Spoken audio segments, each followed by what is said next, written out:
Once again, it's time for a monthly PopCross community-focused episode with the most self-indulgent one yet. Whoa, okay, sorry, that's not supposed to come. Whoa, okay, what's going on? Like and subscribe prompts aren't supposed to come in for another 30 seconds. Who's editing this video? You are. Or I am? What? Oh, yeah.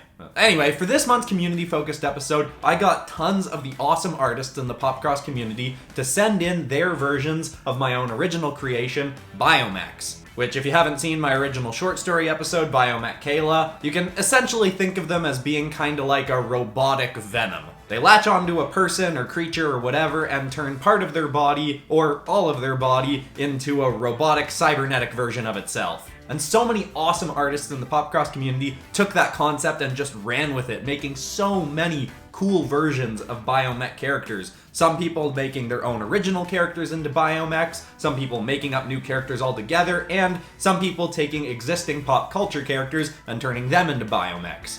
In this episode, we've got a whole blend of each of those. I'm taking their black and white drawings and coloring them in my coloring style, finishing off the artwork. I'm coloring 9 people's art in this episode and showing off tons of the other awesome stuff that was submitted. I guess I've already done the like and subscribe thing, so we can just start right into the episode. Let's go! Kicking us off today is a really awesome Biomech werewolf sent in by Razvan on the Discord. And as usual, some people have in-depth descriptions for their characters, some people not so much and just let the drawings stand on their own. Razvan didn't give too much of a description, basically just said, "This is my bio-werewolf. He's one of 2 bio-werewolves I've drawn, and I hope he's good enough. My line work is not the best." And I disagree with that point. I really like the line work. It's one of the things that drew me into this one. I like how on the fur, when you were rendering the fur, you used lighter line weight to make it feel a little bit lighter, because that's a less solid part of the character. And one of the parts that also brought me into doing this character was that it gave me a chance to practice my fur rendering in my coloring stage again. Anyone who's been watching the channel for the last month knows that in last month's Community Redraw episode, when I was coloring Sad Dragonchild's character, that was my first time I used a fur rendering technique that I really liked. And I've practiced that more this month with doing the video game characters as beasts episode. And this character gave me another excuse to just practice that a little bit more, and I kinda have a formula for it now. Anyway, with the design of this one, I just thought it was so cool. I love the long, gangly, clawed fingers. The way you did the legs is really nice. The proportions are super cool. I probably took some creative liberties with that tube sticking out of his Biomech hand. I'm not sure what exactly you wanted done with that, but I kind of turned it into some kind of tube of liquid. Anyway, this was a blast to color. I hope you like my version, Razvan. Here it is.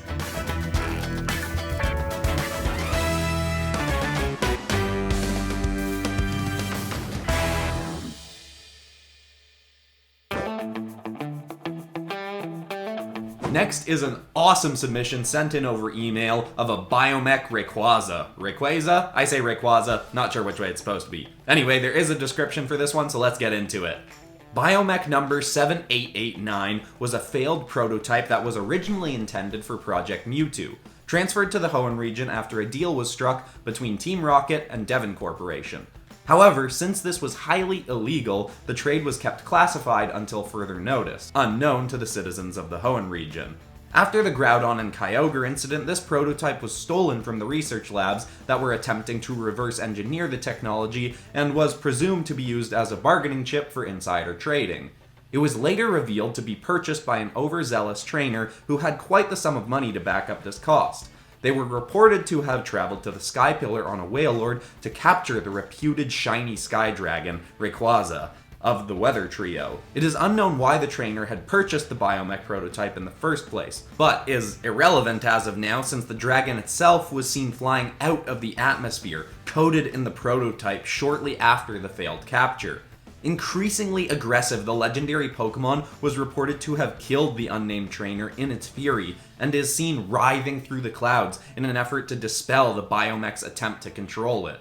The Hoenn champion has rushed to the scene on a Latias and is attempting to save the Sky Dragon. It was such an awesome design, subtle, light line work that came together in a really cool piece, and it was very time-consuming to color, but I think it was worth it. I had fun with it. I hope y'all like the result. Thanks for the submission, Tara.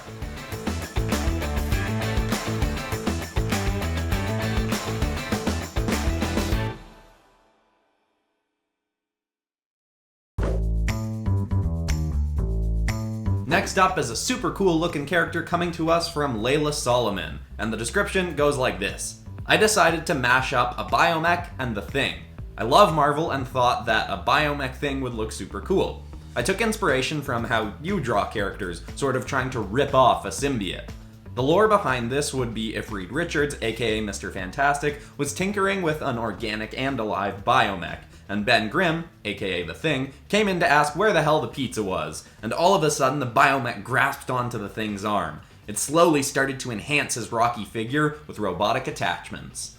And I thought it was such a cool idea. I hadn't drawn anything Fantastic Four in ages on here, so that, this gave me a good excuse to at least color Fantastic Four character, and I did really like the idea of mixing mechanical stuff with a rocky character. I mean, I end up texturing it all kind of similarly, but I still think it ends up working out. I also really like the line work on your original drawing, Layla, where it had sort of thicker outside lining, which is what I'd usually do, and thinner line weight for things like the texturing on the rocky parts of the Thing. And of course, I'm always a fan of a character ripping off a symbiote or biomech or anything like that, because it just gives you a chance to add a bunch of detail, texture kind of stuff in the strands that are pulling off of the character. This was a lot of fun to color. It made me want to do a Fantastic Four episode in the near future, so I'm gonna start thinking up some ideas. Awesome work, Layla, and here is the finished version.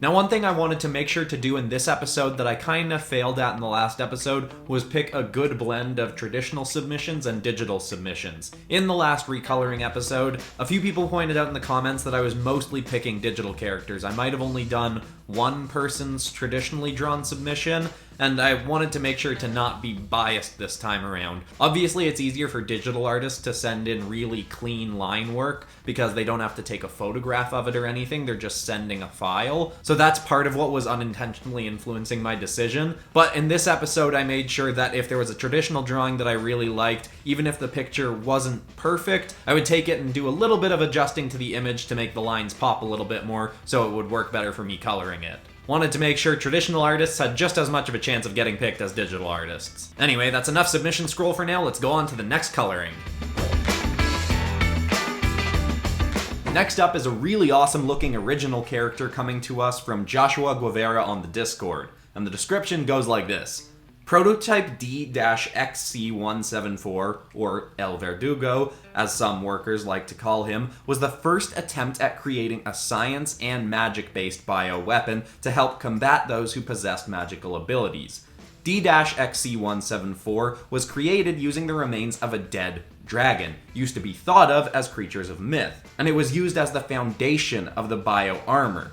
But, as it turns out, these creatures, even when dead, have power coursing through them, and this was given new life in its new form.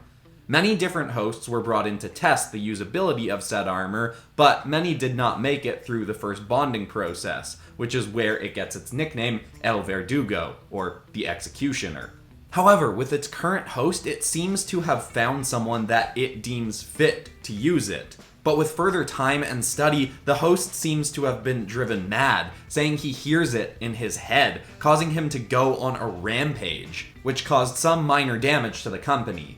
D-XC174 has since been put into lockdown, with higher-ups saying that there might be a use for him later down the line. It was a cool story, a great design. I love the proportion on the dragon skull kind of arm on the character. It was just all came together so nicely, and I had fun rendering it, trying to keep in mind a sort of anime aesthetic, just because that's the vibe I sort of got from the drawing. Anyway, here is a colored version of El Verdugo.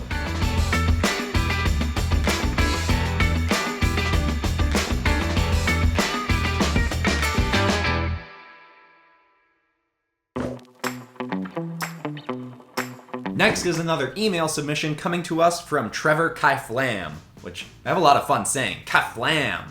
Anyway, there is a bit of a description, and here it goes. I decided to give Luigi a biomech since he's always the butt of a joke or needs to be saved. I tried to differ my line weight in this one because I usually only use thin lines. I'm pretty happy with this drawing and hope you are too.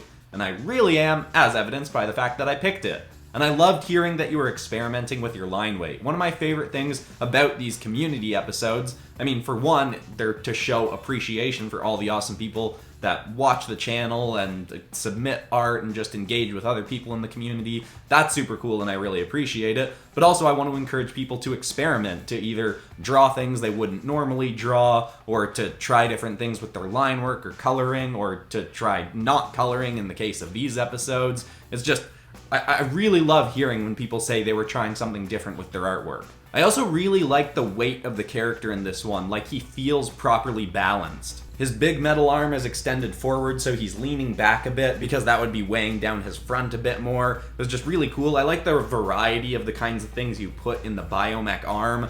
I did some interpretation on the hat of what I thought it might look like. Trevor Kaiflam has submitted a bunch of cool stuff in the past, and I'm glad I've finally gotten around to one of your characters. I hope you like the finished version, you and everyone else. Here is Biomech Luigi in full color.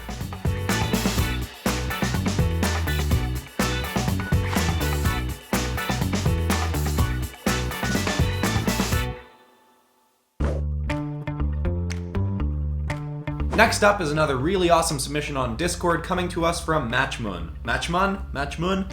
Sorry. Anyway, there is lore with this one, so let's get into that. What happens when a nearly dead metalsmith gets dumped in the Bronze Zone after refusing to do work for one of the worst crime lords in the city? Apparently gets saved by a biomech looking for a host to merge with. Or at least, that's what Mary Cavati found. Now she just has to figure out how to reapply for her license as legally deceased. Well, that and if she counted as the world's first ever zombie. Then she'd take apart the crime lord who tried and failed to put her out of the business permanently. Nobody's taken the name Forge as a vigilante heroine, right?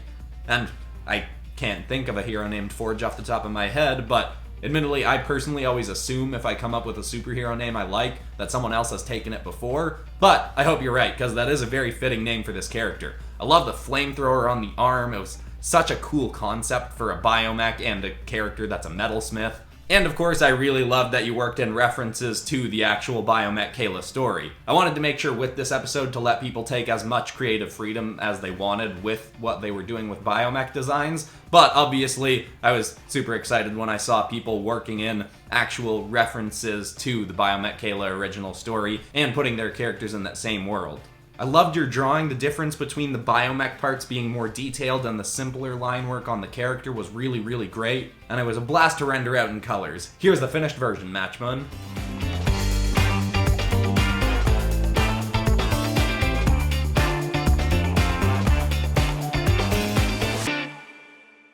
Now, something else that I really liked about this month of submissions was it was a month where people could submit monsters or heroes or just a whole range of different stuff came in because people had a decent amount of creative freedom, because you can put a biomech on any living being, basically. It was also nice getting to push people into doing a bit of cybernetic robot kind of art, but not having to just do that. I know when I did the Transformers focused episode where people were designing different limbs for a big Megazord kind of combiner thing, a bunch of people commented saying that they weren't submitting that month because they were bad at or hated drawing robot stuff, and I definitely used to be in that boat, but the best way to get good at drawing something that you're not good at drawing is to just do it. So I'm glad people had to just do it at least a little bit in this episode. Anyway, we're out of scroll, so let's go into the next drawing.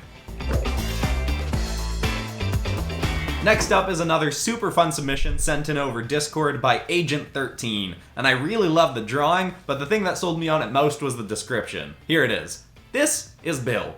Bill was an average shark, swam a lot, ate a couple seals, got into a frenzy once. One day, as he was swimming along, he came across something shiny in the water. Sharks being fish, he swam up to it.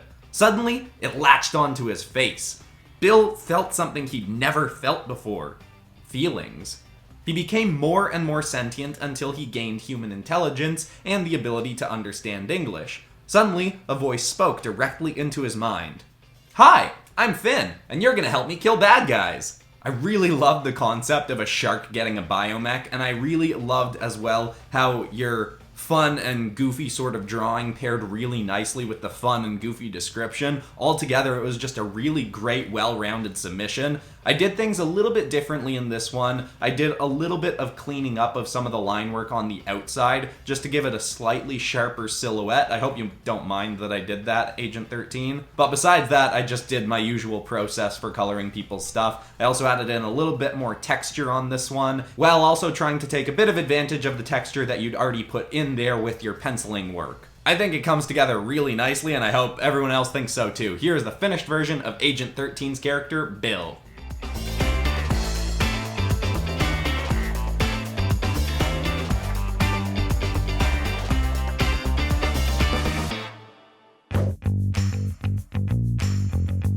Next up is a crazy cool looking character sent in by Chiwal over Discord. It's line work that has vibes of Jim Lee or David Finch. It's just so awesome, but there's a long description, so let's get into it. Jin was a man who from birth was compelled to be the best. He consumed knowledge at an unnatural rate, studying combat tactics and mastering any form of martial arts he encountered. He became a traveling tyrant, hell-bent on becoming a god. Until one night he saw blue fire streak through the sky, crashing a distance away. He traveled to the landing and approached the culprit of the fiery streak, a metallic-looking ball of shifting angles. As he reached out to examine the foreign object, it sprang out and attached itself to his arm, and immediately attempted to dominate Jin's will. However, Jin was unperturbed by the intrusion, and simply ignored the commands of the metallic creature. The entity, unsure of what it had encountered, tried to flee, but it was unable to release itself from the arm. Jin wasn't done with it yet.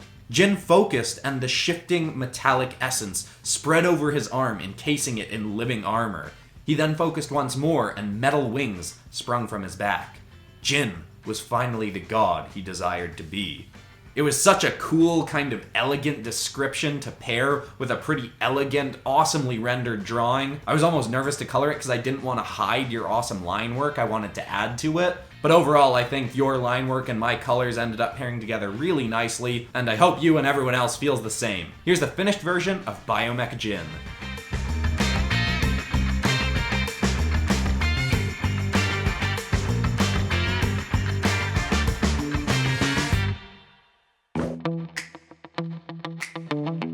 Wrapping us up for the day is a submission sent over email by Ashutosh Sav, and the description goes like this.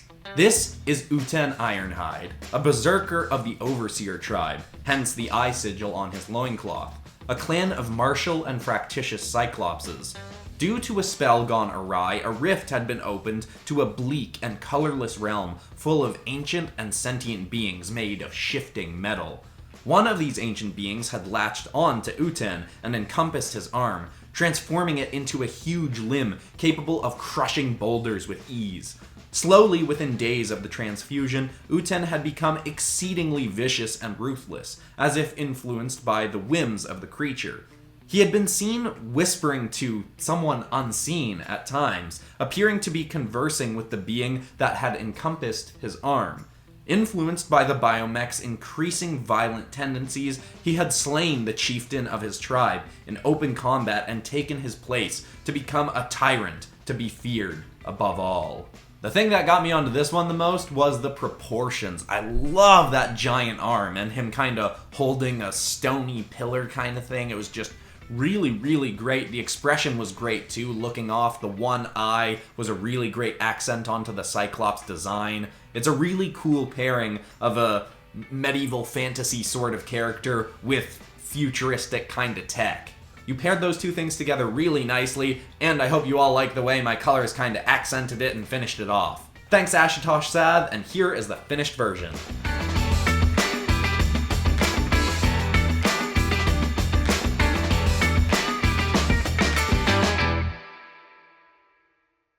And so, we have another new community-focused background for the next month of videos on PopCross Studios. And now it's time to announce the next challenge for the PopCross Studios December 2020 community episode, which is once more going to be an actual redraw, not just coloring your black and white images. And I'm really excited for how this one is different from past redraws. There is a link to a Google Docs page at the top of the description in this video, in which I have written bios for 5 different superheroes. They're all on a team together, and they all have different classes, superpowers, and personality traits. You are going to pick one of those 5 descriptions and design what you think that character looks like based off the description. For the next redraw, I will then pick the 5 designs that I think best fit those characters and redraw them in my style. I've written them all with very vague physical descriptions, trying to leave you as much creative freedom as possible. I've also written them all with gender-neutral dialogue and no specific ethnicity in mind, except I guess for one of the characters that's an alien. So you can make them whatever gender or race you want. I'm so excited to see what people do with these characters based on the descriptions. I think it's going to be a really great redraw, and I hope you all have lots of fun with it.